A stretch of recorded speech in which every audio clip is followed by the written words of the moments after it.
دوستان عزیزم، سلام های مرا پذیرا شوین و با امید صحت و سلامتی شما ویدیو را خدمت شما عزیزان تقدیم میکنم از یک منطقه بسیار جالب و دیدنی و تاریخی که به نام جبل طارق و یا تنگه جبل طارق یاد می شود که در کتاب های مکتب هم از این اسم ما زیاد شنیده بودیم و امروز خواستم که از این منطقه از نزدیک دیدن کنم. جبل طارق یک شبه جزیره و منطقه خودمختار بریتانیا در جنوبی ترین نقطه شبه جزیره ایبری است.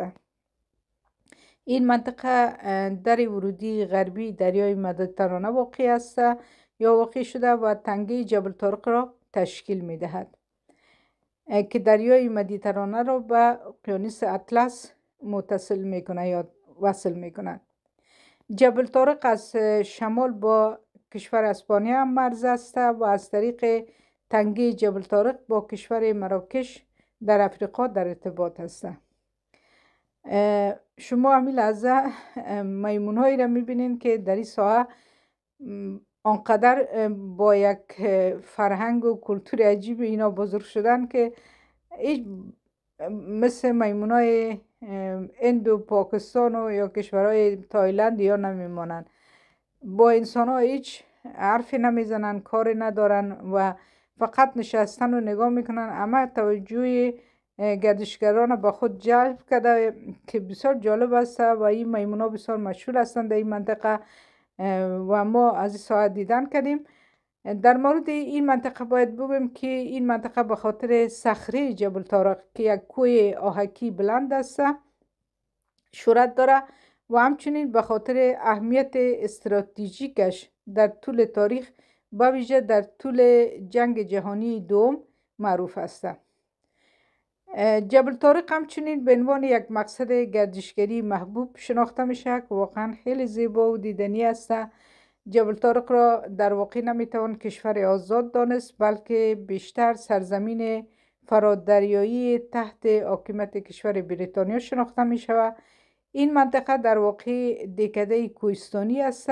و در میان تنگه جبل طارق که دریای مدیترانه را به اقیانوس اطلس متصل می کند واقع شده است و نام خود را نیز از این تنگه گرفته است.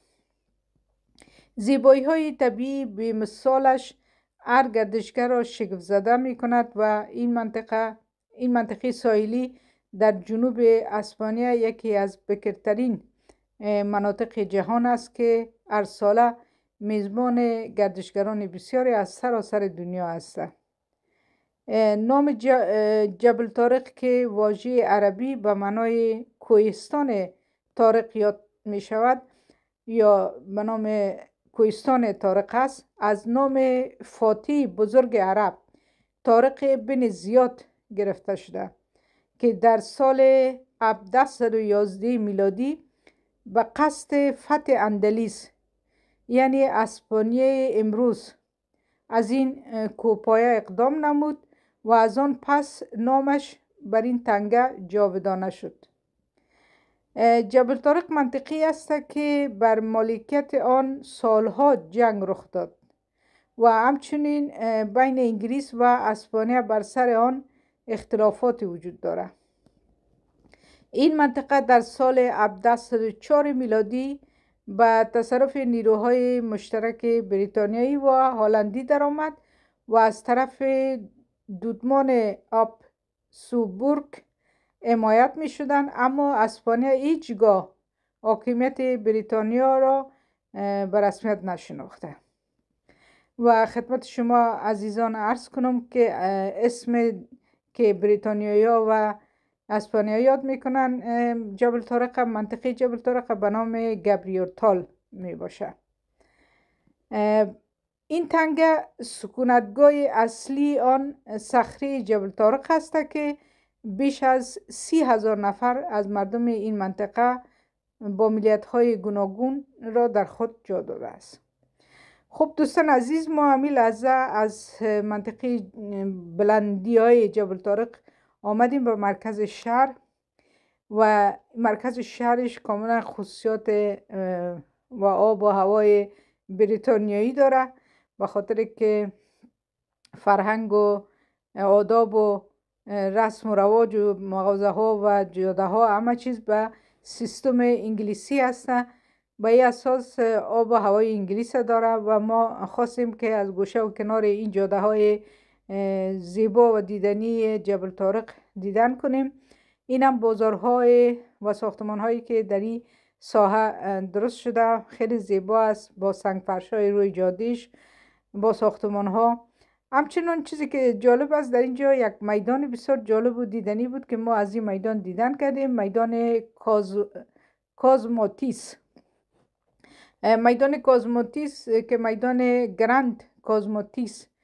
بزرگتر از دو میدان اصلی در مرکز شهر جبل طارق است و میدان دیگری هم به نام جان میکنیتاش است که این میدان نام خود را از گراند کازماتیس گرفته شده و توسط بریتانیا یک پادگاه کازماتیس و ضد بم در انتهای شمالی میدان که در سال 1817 تکمیل شد گرفته است. این میدان که میبینید دوستان عزیزم یک میدان بسیار بزرگ و وسیع است و یک مرکز پر جنب و جوش است و که مردم محلی و گردشگران را به خود جذب میکنه و این میدان یک میدان است که یعنی پر ازدحام است و تجربه های متنوعی که در اینجا وجود داره همون خرید و خوردن غذاها و سرگرمی ها است و نام میدان از کازامت های تابستانی آن گرفته شده است. نیفهم مانای کازمیتی های چی مانا داره کازمیتی ها و خیابان های سنگفرش و ترکیب معماری منحصر به فرد آن بر جاذبیت آن افزوده است. خب دوستان عزیز، این بود صحبت های در مورد تنگه جبل طارق و جاهای دیدنی و جالبه که ما از آنجا دیدن کردیم. البته ساعت بسیار زیبا و دیدنی داره چون وقت ما بسیار کم بود. ذریع بس آمده بودیم با یک تعداد گروپی که در مو بس با ما بود و او وقت و زمان داره که باید دوباره پس به شهر مالاگا برگردیم. اگر آدم بتونه که اینجا یک روزی بمانه، یک دو روزی بمانه، میتونه از جاهای بسیار زیبا و دیدنی این منطقه دیدن کنه، ولی وقت با ما یاری نداشت و کم بود وقت ما، فقط برای یک روز آمده بودیم و بسیاری کسا میان در اینجا سفر میکنن برای چند مدت هفته میتونن که از مناطق مختلف این ساعت دیدن کنن و زیاد جای دیدنی زیبا داره و واقعا ارزش دیدن داره و ما خواستیم که فقط از امی اسمی که سالا در مکتب خوانده بودیم تنگه جبل طارق که برم از نزدیک دیدن کنم، با می اساس خواستم که یک بار از این ساحه هم دیدن کنم که بسیار جالب دیدنی برای ما و واقعا خیلی زیبا است. این بود گفتار یا صحبت های در مورد گبریول تال و یا جبل طارق که به زبان عربی است و امیدوارم که این صحبت ها و این ویدیو مورد توجه شما عزیزان قرار بگیرد. تا ویدیوی بعد که بازم در خدمت شما عزیزان قرار خواهم گرفت. وقت خوش، خدا نگهدار شما.